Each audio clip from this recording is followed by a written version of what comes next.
Illini spirit now, if you weren't before. Thanks to all of you for coming this evening. We are looking forward to talking to you guys tonight. We've already had a few cocktails. I hope you've had a few cocktails. We think it's going to be a great conversation. Here's how this evening is going to work. We're going to chat for a little bit, and then we want to leave time for questions for you all from the audience. So we will definitely do that before we wrap up. So be thinking about your questions, and we'll get to that at the end. But I thought we would just start thinking about the whole idea of this being the year of the woman and asking how much has 2018 been like that, and thinking particularly about the midterm elections. And we know there was a historic number of women who ran for office this year, and when we look at the results from last week, we know that a record 23 women were elected to the US Senate, another 101 women to the House, and 9 women will be in the governor's seats beginning in 2019 across this country. So when we think about the last so-called year of the woman, that was in 1992. And like then, there was another very controversial Supreme Court process and confirmation process that was with Clarence Thomas.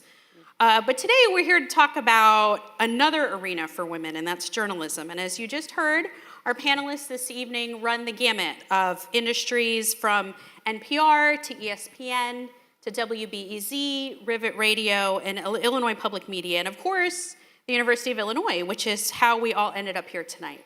So I thought we would just start by having everyone share a story or two. And Kelly, I thought I'd start with you. I think the question that I bet this is a question you always get asked, right? Which is, what is it like to be a female correspondent covering the Middle East?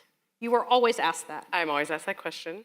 And it's an interesting question, right? Because I think inherent in that question is this idea that it's really hard. It must be really hard to be a woman covering the Middle East. Because the Middle East must be just a really hard place for women. And that's not totally fair to the Middle East, I guess, is sort of the way I think about it. And the answer to it is often, it depends on where you are. You know, I think a lot of people, when they think about the Middle East, they base this idea of like, it's hard for women on, you know, the most conservative village in a place like Afghanistan, right? Which isn't even in the Middle East. And so, you know, but it just sort of gets lumped in, right, to this whole idea of the Middle East and covering the Muslim world. So for me, you know, my answer is, yeah, like I said, it depends on where you are.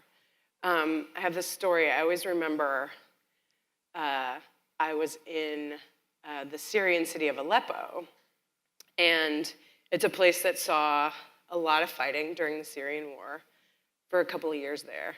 And we'd been there, you know, so it's the kind of place where like you sneak into the country, you bring in your own food and water, like you're staying in apartments that have been vacated by people who had to flee, you know, these bombed out apartments. It's a pretty intense situation. And, you know, it had been like 5 days since I had taken a shower. I was basically like covered in mud. I'm like wearing my flak jacket. I do not smell good, like at all.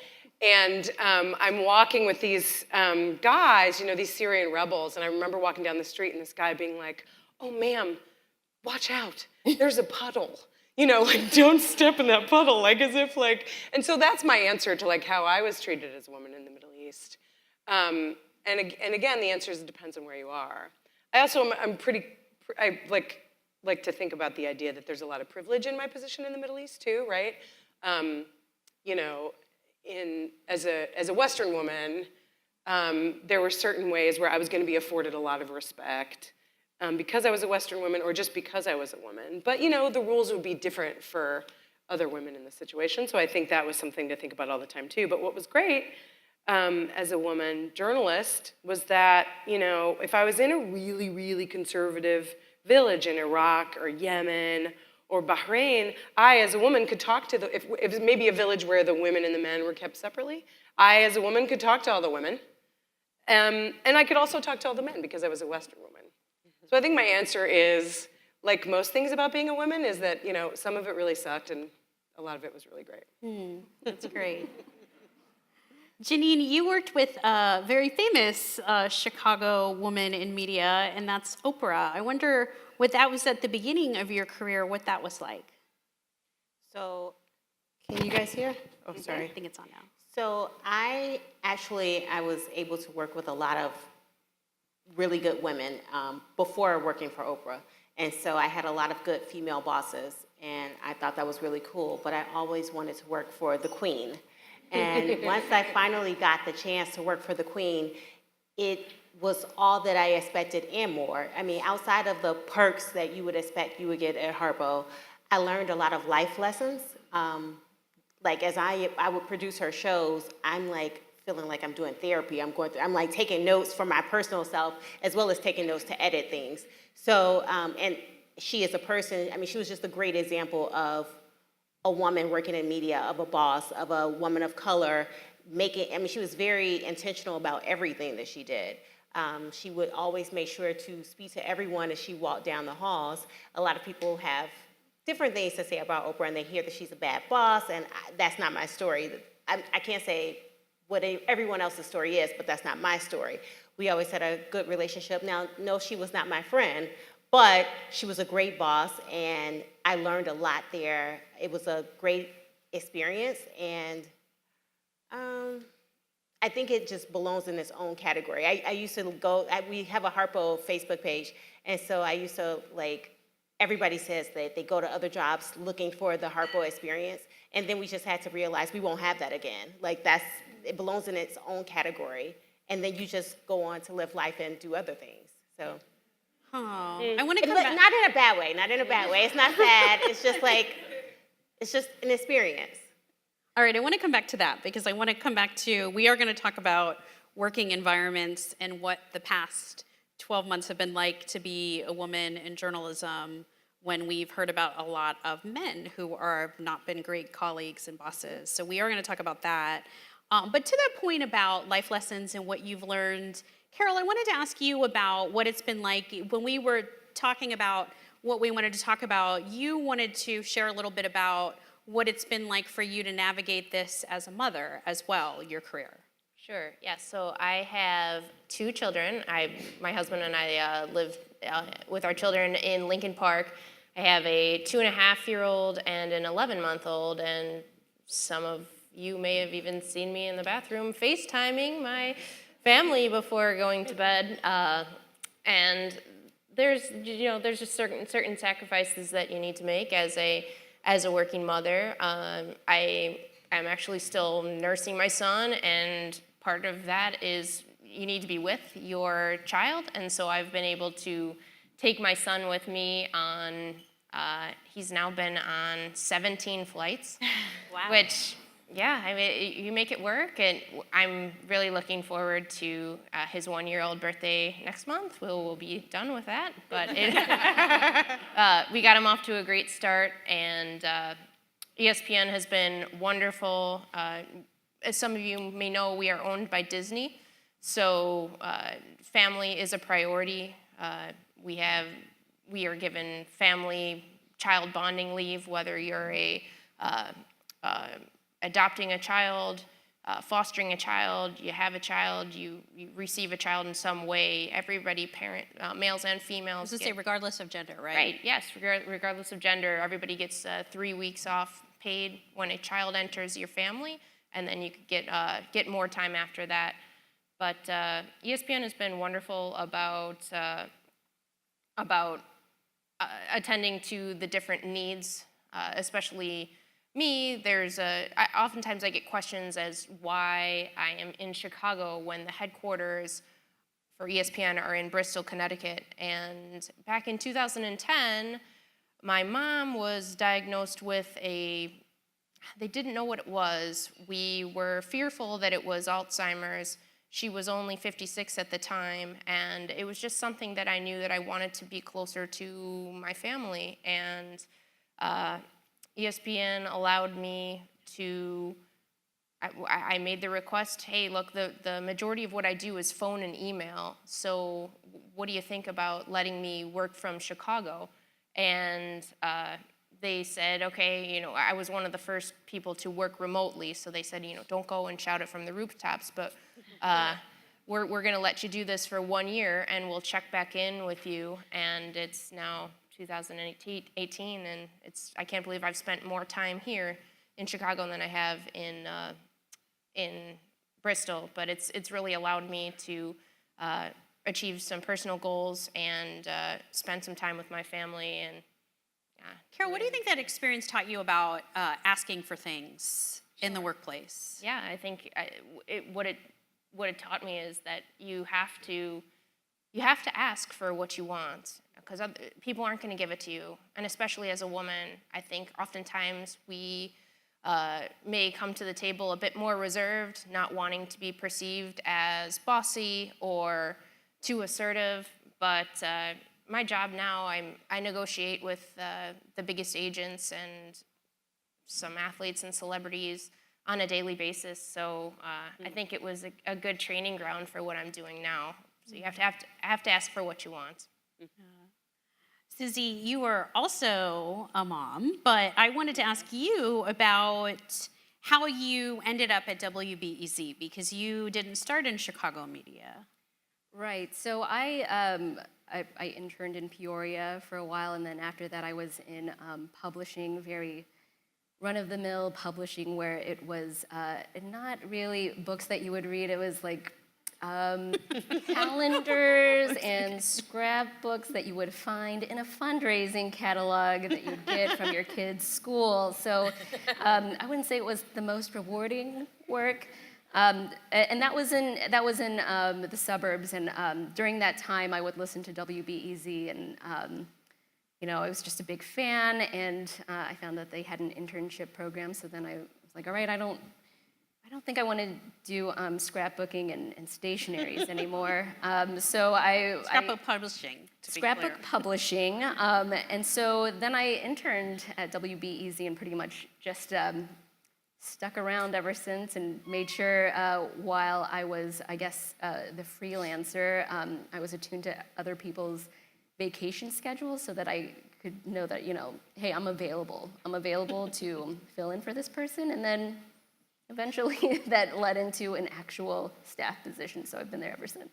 Yeah, and you do a lot of things at WBEZ, and because you're kind of an unusual person at WBEZ that does reporting, and you fill in for newscasts. You do a lot of different things. Yeah, sometimes I like to think of myself as glue, so I can just kind of fill in the cracks here and there. So if Lisa Labez needs someone to anchor in the morning, and she's out sick, then I can fill that role. And or if Tony Sarabia is out, can't fill in, I can fill in for the morning shift. So yeah, I feel I can move around, be easy anywhere they need me to be. Which is great.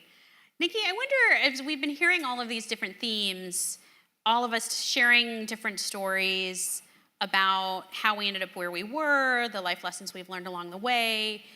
Your research, I wonder if you can share with the audience a little bit about the research that you do, particularly I'm curious about the role that you see as we see the media landscape and journalism shifting tremendously. It sort of seems I almost want to say by the week at this point, at least in 2018, it seems that way. I wonder if you could share a little bit about your research. Yeah, and I should say that one of the things that I do is, obviously I work with students, and so it's really great to see such accomplished alums, to kind of go back to them, but at the same time I've got to prepare them for what they're going to face in the new media landscape. And so I study how journalism is changing in the digital environment. And I would say that there are sort of two things that I think we need to be thinking about. The first being just the overwhelming amount of technology that newsrooms have. And maybe you don't think about this, but there are all sorts of data journalists and programmers and app designers and people working with content management systems, people coding websites, and all of those things are having to understand analytics, sophisticated statistics, big data. All of that is part of the future of journalism now. And part of my concern is that some of those skills are skills that are very STEMmy, and those sorts of STEM skills are the kind of skills that women tend to get a bit marginalized in. And so going forward, as we prepare journalism students, the coding of the future, the data analytics of the future, that's something that we have to teach journalism students, but in particular make sure there are avenues for women to succeed. The second thing that I've spent a lot of time thinking about is the way that social media has reshaped everything we do, but particularly the way that journalists do their work. So I just finished a big study about journalists in DC, looking at their tweets and their tweet patterns. And the first thing that popped out were these incredible gender silos and really unequal gender dynamics. Just to kind of give you a taste of that, male political journalists in DC reply to other men 92% of the time and retweet other men 75% of the time. So when social media is a big part of getting booked on CNN or promoting your stories or whatever it might be, that kind of imbalance sort of reinforces existing inequities. So my goal is to kind of make students aware of this and try to think about how to best prepare them to deal with these sort of structural issues. And also, I mean, the other part of that is how female journalists are treated in social media, because there's also, we didn't even broach that topic. Do you want to, Nikki? I spend a lot of time watching this as opposed to necessarily experiencing this, but we know the stats for harassment are extremely worse for women. I mean, women get, maybe 8 times the amount of online harassment that men do, and particularly for women of color, this can be really terrible. And you like to pretend that just because you've got a verified account, you can kind of ignore these folks, or your email's a little bit hidden, that somebody has to go into their Outlook and really click on it. But what we know from the research is this stuff really affects people, and these are anonymous strangers often, but the way it gets to journalists and it affects their ability to do their jobs is not something to be taken lightly. I actually closed my direct messages on Twitter after President Obama came to the U of I because I was live tweeting his speech, and I was getting so much hatred from people just from retweeting what he was saying. Then the worst things were things people were kind of sliding into my DMs saying horrific, vile things that I will not repeat here, literally for just his speech. And I've had my DMs open since I've been on Twitter since 2008, and I closed them after that, as one example. I'm curious about, when we think about, we've been talking about social media and how women are treated in social media. I would love for anyone jump in here on the panel to just think about what the past year and a half have been like. And I'm thinking particularly of public radio, and certainly the Me Too movement and Me Too scandals have happened across different industries. But for journalism, it's been, for me personally, I think really hard. And thinking about, as a public radio host, thinking about the way certain male public radio hosts in our industry have behaved and treated their staffs, it kind of gets to, I'm curious, Geneen, about, this kind of gets a little bit to what Harpo was like, and I'm curious about that. But I wonder if you guys want to jump in just and ask how you all are feeling. I'm not as enraged as I was a year and a half ago, but I'm still pretty angry about how people have behaved in our industry and been allowed to behave for such a long time. I mean, well, first of all, there's just so much to say. Yeah, there's a lot. There's so much to say about it. You see that this was slightly before Me Too, but Gian Gomeshi with CBC Radio, he was able to come back and have a project to do, and you see that now we're taking a look at what's happening out there, but men can, it almost seems as if men can lay low for a while and then come back and still have some kind of a career to come back to where we think a lesson has been learned, but has it really been learned? I'm not sure. And then at the same time, you still have women being picked apart. And I think of, even in public radio, women's voices even just being picked apart, and people just feeling like they can just do that. And what I mean by that is that, me and some of my female colleagues will get emails commenting on our voices, and sometimes it's just demeaning things like you sound like a girl, you don't sound like you have enough authority in your voice.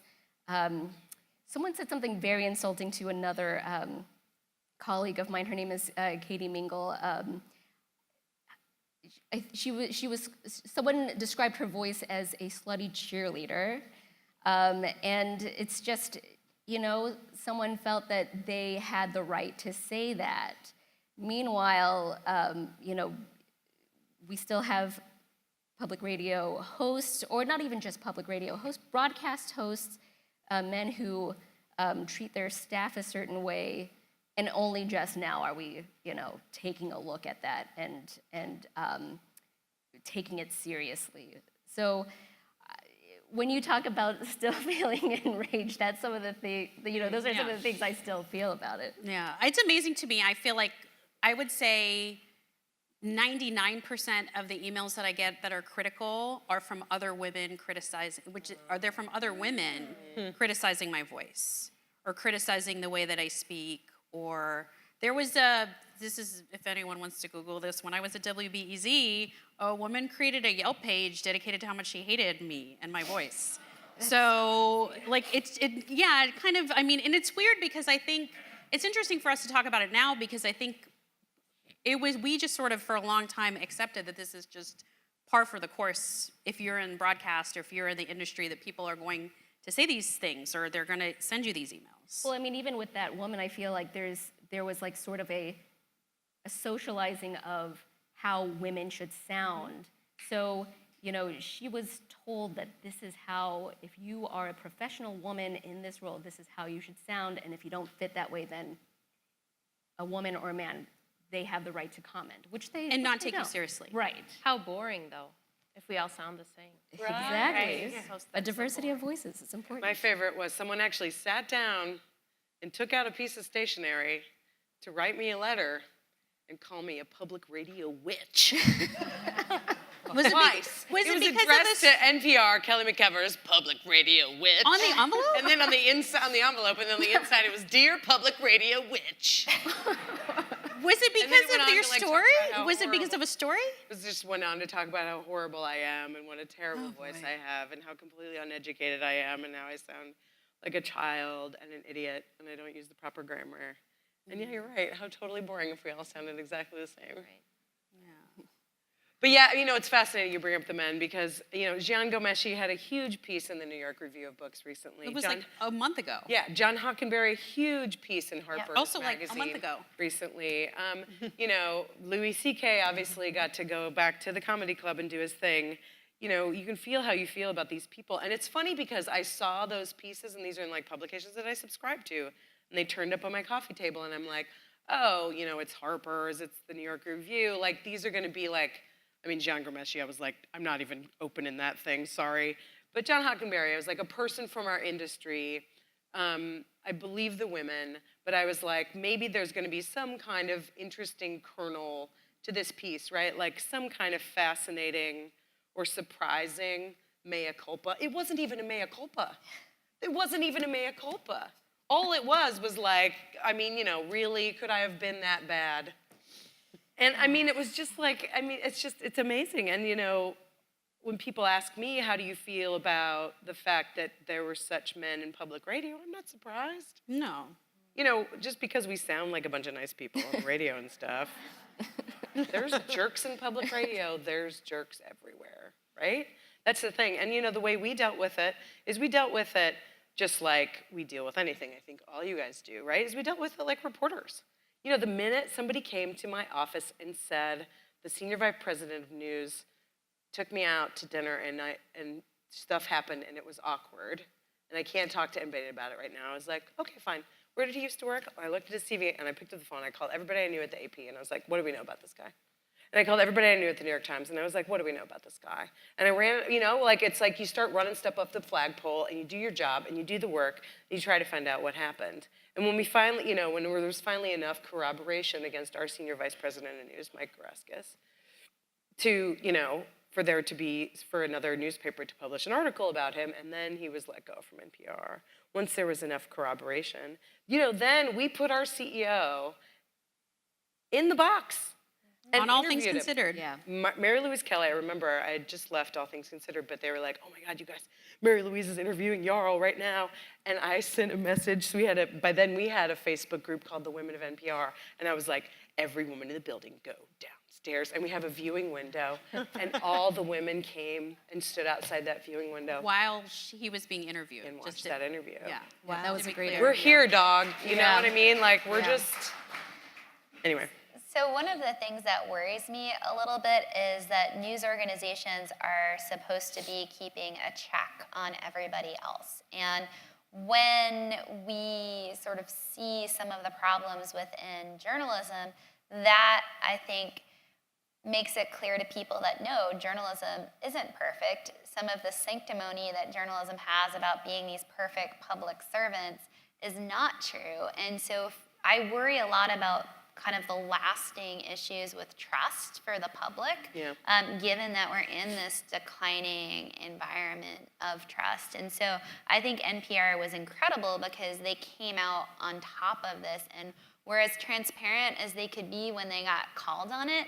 I think that if you look at other news organizations, including some of the ones you've named, and NBC, which there's been a ton of reporting on, you're not seeing that same kind of transparency. And so looking forward, when people want to ask, should we trust journalists, and they know that journalists are keeping their own secrets, I worry what that does. Geneen, I want to ask you about you work for Rivet Radio now in the startup world, like in terms of like, if we think about media startups, how do you think that's different when we're thinking about trust? Do you think there's a different relationship that happens with newer media organizations? I think that we have a different opportunity to set the tone. I think it's still new. Like the startup I work for is 5 years in, and startups in general are new. So I think we have a different opportunity we have a different chance to set the tone and set ourselves apart. Have we done that yet? I don't know. But I think we're given this opportunity. But a lot of the people who come to the startup world are coming from the legacy world, so you still have some of the same players. So you have to filter that out. And when we're thinking about workplace cultures and going back to what you said originally about Harpo, I wonder for you guys what you would like to see in terms of a workplace culture in journalism that would be welcoming, regardless of whether it's a huge organization, a legacy organization, or a startup.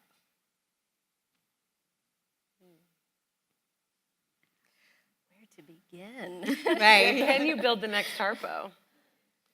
Can it be done? Does it only, that was the question I had, was like, does it have to only be that one time, that one place? Can only Oprah do it? No, so I don't think only Oprah. I think what Oprah had was a special thing, but I think it can be done again, maybe not to that capacity. And even in my own world, I have a chance now to be a leader in this newsroom and to help set the culture. And so I do use some of those same lessons and experiences to try to build that culture from Harpo and have my own little Harpo, if that's what we're going to call it. Nice. But I do think, I take it as an important job to build that culture that I'm looking for. I mean, because you don't find it everywhere. What would you say the main values were of that culture that you really prize so much?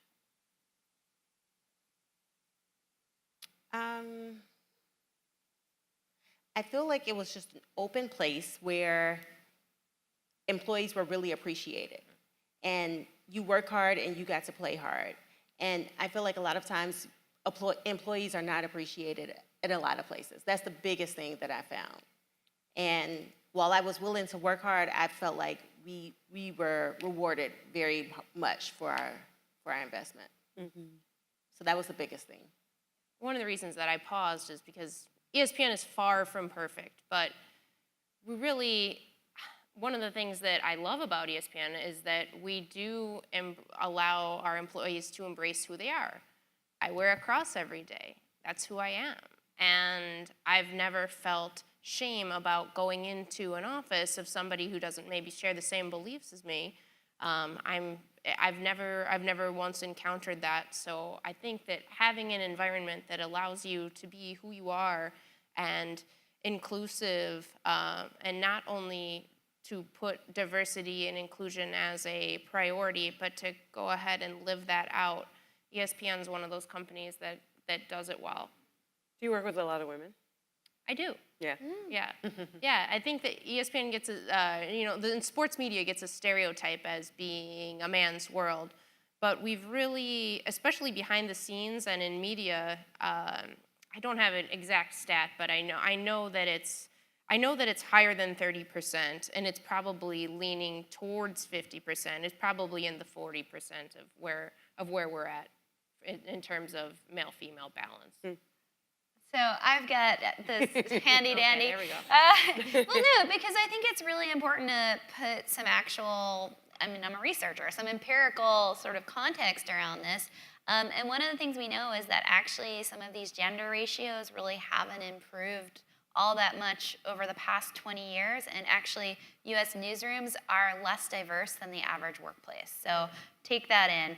But a Women's Media Center, they did a report of 20 top news outlets, and it's worth noting that men are responsible for 62% of the bylines and credits, and 75% of the anchoring on evening broadcasts is done by men. And the best ratio for newspapers is the Washington Post, which is still a 57-43 split. So, and then we can even talk about kind of the leadership. And I do think this is changing. There are some really strong female leaders at the Huffington Post, at the Texas Tribune, at the Raleigh News and Observer. But overall, women kind of get shafted into covering entertainment and health and lifestyle. And this is structural, and we need to think about how we can actually set some benchmarks for change. Kelly, can you talk about NPR? Because I just feel like there's been a lot of movement in the past couple of months in terms of leadership for Morning Edition and All Things Considered. Yeah. Both executive producers are women of color. Can you just share a little bit about this? Yeah, sure. I mean, NPR is interesting. I would love to hear how we actually hold up, like by the numbers. I'm sure you know. You've got it on your. Well, but NPR actually puts out its numbers, which is the whole other issue. Is just how many organizations even say this is how diverse we are. I mean, we're still way behind, and especially when it comes to people of color, we're just completely and totally behind. But it is an organization that was founded by women. Like that's our lore. We call them the founding mothers.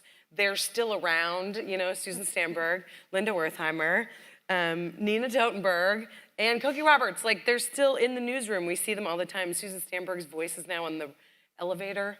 Like, in our new building, it's like, going up. And it's Susan. It's so great. And it's dorky. And it's in D.C., and I don't work in D.C., but, like, every time I hear that, I'm just like, yes. And my favorite Susan story, but this says a little bit of what the culture at NPR is like, and I'm definitely not singing their praises the whole time, trust me. Is that I remember the day that they announced that I was going to be hosting All Things Considered. It was the same day they announced that Ari Shapiro was going to be hosting All Things Considered. Like, they announced us both at the same time. If you don't know Ari Shapiro, he's basically perfect. Like, he's the perfect human. He looks perfect. No, have you guys seen his picture? Actually perfect. Like, there's not a thing that's wrong. I mean, it's the hardest person to compare yourself to anyway, in any setting, but to, like, be doing the same job. It's just, like, you just sort of give in. You're like, I lose, you're perfect. But anyway, so they put out this big announcement, Kelly McEvers and Ari Shapiro are going to be the whatevers. And I swear to God, before the email even, like, was received by everyone in their, it was an all-staff email. I get an email back with one line from Susan Stamberg, don't you dare let them pay him a penny more than they pay you.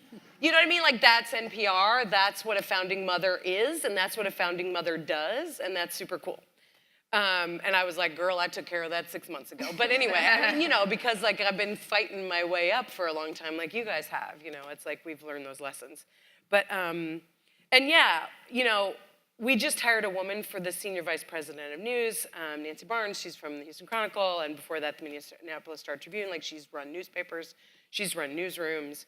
she knows how to do it. But like, I can't help but wonder, like, it took our senior vice president of news, the man, to leave in Scandal for everybody to be like, well, we need to hire a woman now.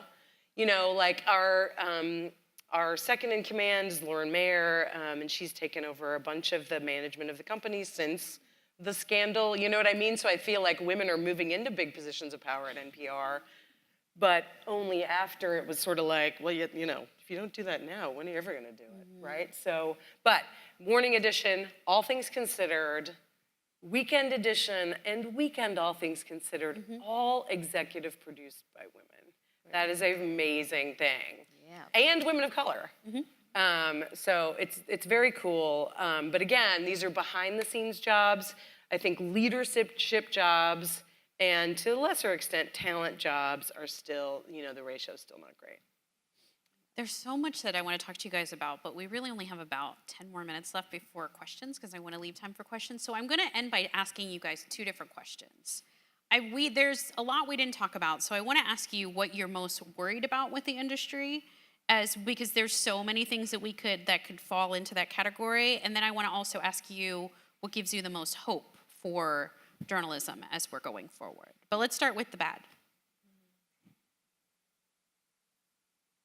Well, I'll just say something that I'm worried about is just how, as news media, we're vilified. And my worry is that there are people who we're trying to reach out to that just will not trust us because that messaging is just reinforced daily. So that's my worry, and thinking of how do we break through that and how do we end that cycle. So I'll leave it there with the bad. And then for the good, it gives me hope that, you know, even though we've had a number of scandals over the past year, at the very least, I think as women and women in media, we've paid more attention to helping other women out and being more supportive. Because in the newsroom, I would notice that, you know, dudes help other dudes, and maybe they don't do it intentionally to ignore helping other women, but sometimes that's what happens. And so I think now women are being more intentional about helping each other out and being supportive, even if they're not in the same newsroom. I've seen people help each other like across organizations, and that really gives me hope. Are we going down the line? No. Whoever wants to go next can go. Did you want to go? I mean, I can. Yeah. I'm worried about going to jail. Oh, I've seen this happen in Russia, in Egypt, in Saudi Arabia. You know, I mean, I know too much almost.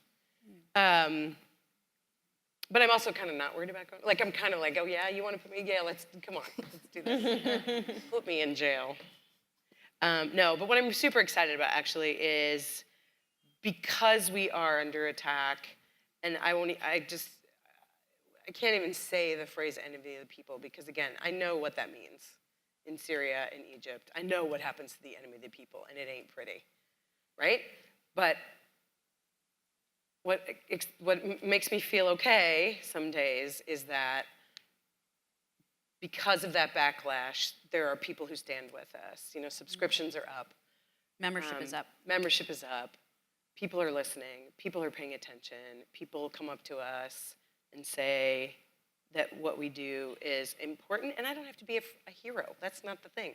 We're just tradespeople. We're just writing the thing down, writing down the first chapter of history. It doesn't have to be a big heroic thing, but that people get that. I think more people get that right now. That keeps me going. I still don't, I'll answer the positive first. I am most excited about the new wave for women. Since the Me Too movement, I believe that women have a fresh start. You know how they say for a restaurant, the best time to go is after it's been closed down because everything is great.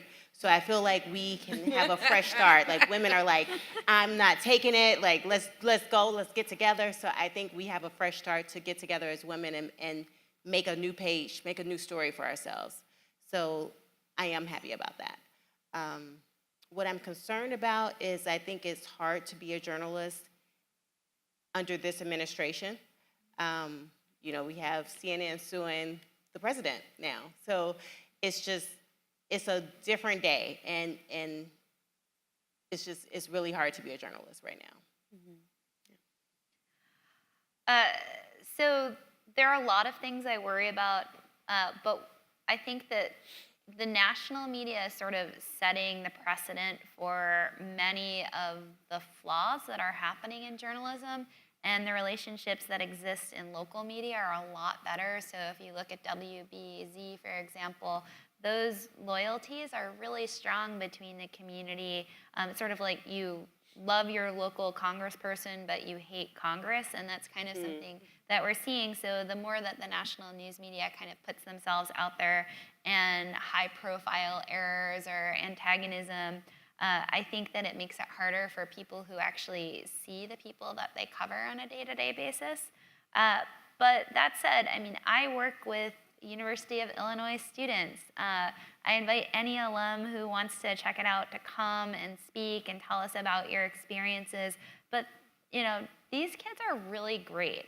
And regardless of whether they go into journalism or not, their spirit and their hunger to just sort of see a more just world inspires me from a day-to-day basis. So, Awesome. Great. And for me, I mean, it's sports. It's supposed to be fun. So I don't have a ton of worries.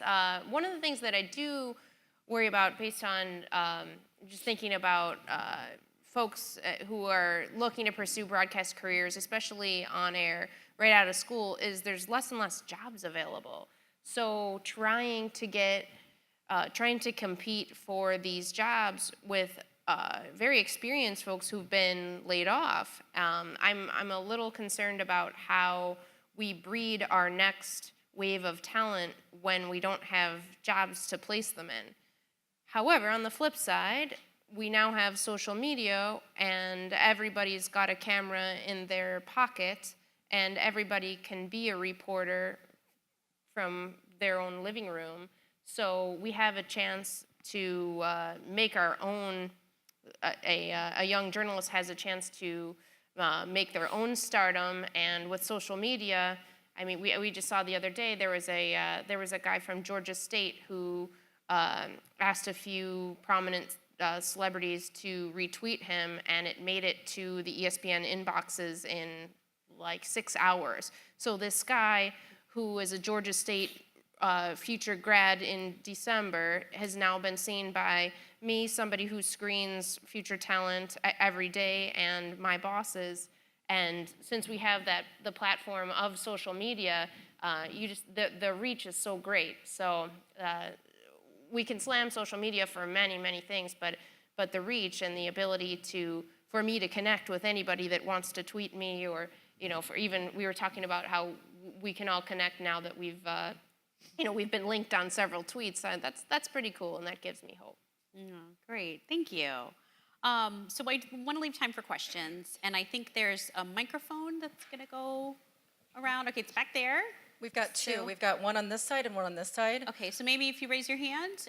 There's a lot of lights here, so I think I'm going to let the people with the microphones pick.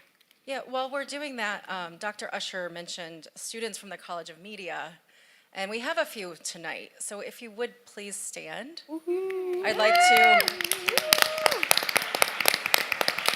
I'd like to give you all a shout out for coming up from Champaign to be here tonight. ILL chant. Okay, thank you. Go. ILL. There we go. It's all women. Yeah, all women. So first question from the student section then. Hi everyone, my name is Taylor Howard. The question I have is for Geneen and Susie. Excuse me. I want to know, how have you guys navigated through the media as a woman of color? That is a good. Do you want to start? Or? You could go. Okay. Well, this is a very important topic to me, because while everyone thinks that diversity is important, not everyone in the newsroom knows why. And just in case you don't know, it's so that we avoid having these blind spots when we're reporting. And in my career so far, I mean, I've sometimes it takes me a while to realize, wait a second, was I like kind of ignored just now because of, you know, like this pitch that I gave, you know? So I think now newsrooms are becoming more aware and attuned to the importance of diversity and why it is important. And people have even created, connect with me afterwards, but there's an email address that someone created to send people of color, like names to send, so other organizations, you know, when they're doing their hiring, that there's a resource, because, you know, sometimes you'll hear from organizations that say, oh, we do want a diverse candidate, but we're just having a hard time finding There's not the enough right qualified person. candidates. Right, Yeah. which Right. is not true. Right. So people are making efforts to do that.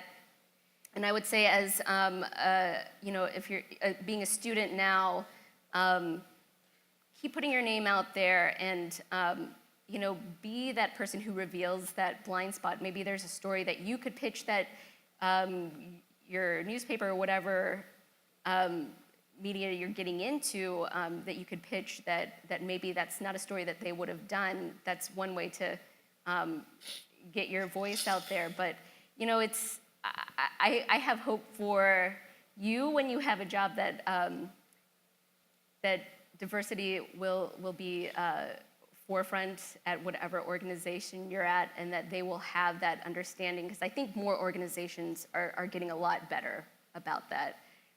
Like I think with Nikki's research, we know that we're not quite there yet, but I think there are efforts to get there. And I would say it's important to have mentors. That has been really important for me. I mean, whenever you are feeling like I just don't know what to do, there's always someone who's gone before you, so use them. And I would also say what helped me was to join organizations like Association of Women for Journalists and National Association of Black Journalists and other ethnic organizations. I mean, those organizations help, and they give you a support group. And so that has been very instrumental in navigating my way. That's what I was going to say. I mean, for me, the Asian American Journalists Association has been a huge organization. When I moved to Chicago, I had a whole group of I had a built-in professional network just from AAJA of people all across the city, at the Tribune, in TV, at WBEZ when I started. And I think they have student memberships. They're really cheap. They offer scholarships. Conventions are a great way for you, and conferences for you to meet other people and have an opportunity to find your mentor. So I would say all of you, there's the Association of Women, there's JAWS, right? There's AWJ, then there's, I mean, we could go through the list, but there's NABJ, NAHJ, AHJA. EWJ, Chicago Women Journalists. Yes, Yeah. there's a whole. There's women in cable television. There's There are Awesome, secret which is- Facebook groups right. that are very helpful to us. LGBT groups. Yeah. So yes, there's lots of community out there if you find them. Question from this side of the room, maybe? We can't see anybody. Hi, my name is Grace Johnson. I'm from U of I, and I'm a Media Cinema Studies major. I had a question in general for anybody who wanted to answer on the panel. What's the best way to navigate through a male-dominated space to promote change, as far as promoting a space that's inclusive to women and just hearing our voices? I would say for me, I mean, I'll tell you what's worked for me, which is to find your allies. Like, try to find, and whether those are male or female, what's been helpful for me in my career has been sort of identifying, first of all, understanding that there's a power structure in any newsroom or work environment that you're in, and figuring out what that looks like, and then figuring out who's going to be your ally. And then I would also say, and I think this is important too, I mean, we've been very optimistic, but I think you have to be really careful. I think you have to be very careful about what battles you pick. I think you have to be very careful about what you say, because it really makes a difference. Super practical. Find out exactly how much the dude who does the exact same job as you makes, and make sure you are making the same or more. Period. And you should do that before The you end. start. Yeah. Do the reporting. There's nothing wrong with asking people what they make. If they don't want to tell you, they can just say no thanks. But just if you're a reporter, you have no qualms about being a reporter and asking somebody how much they make, what their benefits are, how they got to where they did, and just do the same thing. Just be aware that if it'd be such a perfect world if that it weren't the case, that pay and equity weren't there, but it's there. And the only way to make it different is to do it. I would also say that men in most newsrooms don't want to be jerks. Sometimes they aren't even aware when they are being jerks, and so or just not jerks, but the inequities that they are perpetuating, shall we say that, right? And so Or the mansplaining. Right, and so one of the things that I think is really interesting is when I did this Twitter study, it got a lot of press, and I kept getting these emails from these men in DC asking if I could break out their individual stats and if they had any recommendations for what they could do, because I think you have to give people something practical that they can see that's not equal, and then give them a way to build change from there. So call it out when you see it, right? One of the things I always tell young men and women is to play to your strengths. Know what you're good at and be really good at least one thing, if not more, and then find other people who need that strength and go to that team. So that's been, for me, I played golf at U of I. It's something that sort of sets me apart from a lot of women in the industry, a lot of women in general. And so when I started as a production assistant making $9.61 an hour, I was known, I made sure people knew I played golf and that I could hit a sort of long ball from the red tees. So I got invited to play on a bunch of scramble teams, and that got me 4 hours with executives who I would probably never see in the working environment. So I think knowing your strengths and playing to your strengths is really huge, male or female. I think we have a question over here. Hi, I'm Prabha Parameswaran. I'm a College of Business and Law graduate, actually, not a media graduate or communications graduate. But this whole topic really intrigues me. And so my question to you all, and really doesn't matter which one of you answers, is what do you think about the impact of social media and entertainment on the field of journalism, generally speaking? And what I really mean by that is, do you believe it's diluted the field of journalism? Am I kidding? We're looking at you. So I can tell you, since journalists are on social media all the time, when you hear a lot of studies about, the internet says this, that's not a representation of the real world, but when you hear journalists are doing X on social media, that pretty much is what's happening in journalism. And what we know is that journalists mostly talk about themselves and to each other. So, except now that's totally something that everybody can watch. So that's probably one thing, but also that personal branding is more important than ever before. And then that personal branding has to be amplified. And I guess probably the last thing is there's a lot of real-time reporting that happens on social media. And what that means is things don't always come out right the first time, which is difficult because once something is out there, it's nearly impossible to correct. And so journalists have to be incredibly, they're doing 24/7, you guys can talk about this, but this 24/7 constant, always on journalism is also happening on social media. And I feel like I should defer to you guys about how that actually feels to have to do that. Yeah, it is I feel like election night was a good example. I was anchoring statewide coverage every hour, but then I was also tweeting, and then I would be we would go, we carried Governor Rauner's concession speech, but I would have to introduce that, and then I was tweeting out the speech while he was talking, and then he was done, and I had to go back on the air. But I think I guess I'm used to it now, and I feel like I try to minimize it I try to make it efficient. So I try, the things that I'm tweeting from a speech are going to be things I'm going to go back to when I'm on the air 5 minutes later, and I'm going to go back to my tweets and read that, and hopefully that's going to be my accurate way of these are the quotes, because otherwise I would have just been taking notes.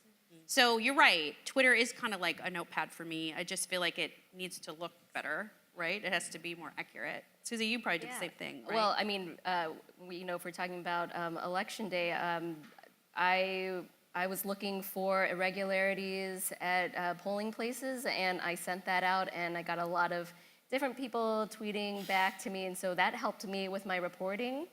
But to Nikki's point about going in real time, and sometimes you can make errors.